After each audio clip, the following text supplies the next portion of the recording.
Toilet ট্রেনিংয়ের ব্যাপারে অনেকে জিজ্ঞাসা করেছেন। আমাদের ব্যক্তিগত এই অভিজ্ঞতাটা, আমাদের সন্তানদের ক্ষেত্রে অভিজ্ঞতাটা আপনাদের সঙ্গে শেয়ার করি, তাহলে আপনারা অনেক কিছু বুঝতে পারবেন। ব্যাপারটা হলো যে মেহুর বয়স, আমার দ্বিতীয় সন্তানের বয়স এখন ২১ মাস। ও এখন যখন ওর ইউরিন পাস করার ইচ্ছে হয় বা পটি করার ইচ্ছে হয় তখন, বা প্রয়োজনীয়তা তৈরি হয়, তখন কিন্তু আমাদেরকে ডেকেও বলে, আমরা ওয়াশরুমে নিয়ে যাই। এখন এটা কি করে হলো, সেটার সঙ্গে অদ্ভুত একটা ব্যাপার জড়িয়ে আছে। এর আগে আমাদের প্রথম সন্তান যখন ছোট, ওইরকম যখন বয়স, সেই সময় কিন্তু ওকে আলাদাভাবে এই ওরিয়েন্টেড কোনো ব্যবস্থাই নিতে হয়নি। তার কারণ ফ্যামিলি বড়, সেখানে আর ৫ জনের সঙ্গে অভিভাবকেরা আছে, বয়োজ্যেষ্ঠ মানুষেরা আছে। ১.৫ বছরের মধ্যেই ও মোটামুটিভাবে ওর টয়লেট ট্রেনিং হয়ে গেছে, ওকে আলাদা করে কিছু করতে হতো না। আলাদা করে ন্যাপি পরানোর প্রয়োজন হতো না, আমরা খালি রাত্রিবেলা ইউজ করতাম।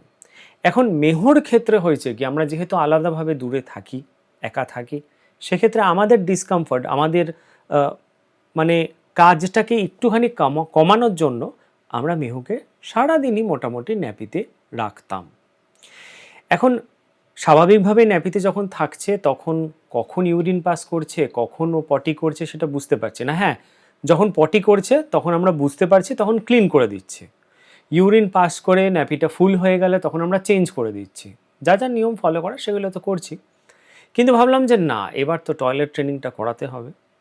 সেই জন্য মোটামুটি যখন ১.৫ বছর বয়স হলো মেহুর, তখন থেকে আমরা ব্যাপারটা শুরু করলাম। আমরা কি করলাম, প্রথমত ওকে ন্যাপি ছাড়া রাখানো শুরু করলাম, শুধুমাত্র শর্টস বা প্যান্টে। যখন ওর ইউরিন পাস করার প্রথম পরিস্থিতি আসতো, তখন ও করে ফেলতো স্বাভাবিকভাবে। করে ও একটু ডিসকমফর্টে পড়ে যেত বা অস্বস্তিতে পড়ে যেত, জায়গাটা চুপচাপ দাঁড়িয়ে থাকতো, আমাদেরকে ডাকতো। এরপরে আস্তে আস্তে কি হলো, যখনই ওর ইউরিন বা পটি করার ইচ্ছে বা আর্জটা তৈরি হলো, তখনও আমাদের নিজে থেকেই ডেকে হিসি বা পটি এই কথাটা নিজে থেকে ডেকে বলতো বা বলে, এবং আমরা ওয়াশরুমে ওকে নিয়ে গিয়ে ওর জন্য ছোট যে আলাদা একটা গার্ড আছে, ল্যাট্রিনের গার্ড আছে বা কোমোডের গার্ড আছে, তার মধ্যে দিয়ে বস করিয়ে দিই। হয়ে গেলে নিজে থেকে বলে, আমরা ক্লিন করে তুলে নিয়ে চলে আসি। এখন এই যে আমরা ন্যাপিটা ব্যবহার করি, ন্যাপিটা ছাড়ানো বা ন্যাপি ছাড়া রাখার অভ্যেস করাটা দরকার, যাতে ওর একটু ডিসকমফর্ট তৈরি হয়। কিছু ডিসকমফর্ট যদি ভালোর জন্য হয়ে থাকে তাহলে অসুবিধা নেই, এটাতে ওর একটা অস্বস্তি যখনই ও ফিল করতে শিখবে, তখনই ও এই প্রয়োজনীয়তাগুলোকে বলার বা প্রকাশ করার ইচ্ছাটা আসবে।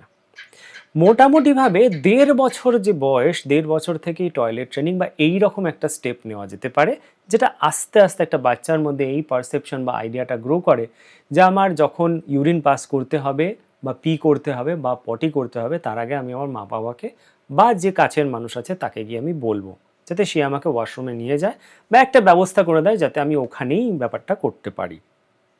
তবে হ্যাঁ, একটা কথা মনে রাখবেন, ১.৫ বছর বয়স হতে দিন, তাড়াহুড়ো করবেন না, এবং এর যে প্রোগ্রেসটা, সেই প্রোগ্রেসটাও খুব ধীরে ধীরে হয়, সেই নিয়েও কখনো তাড়া দেবেন না।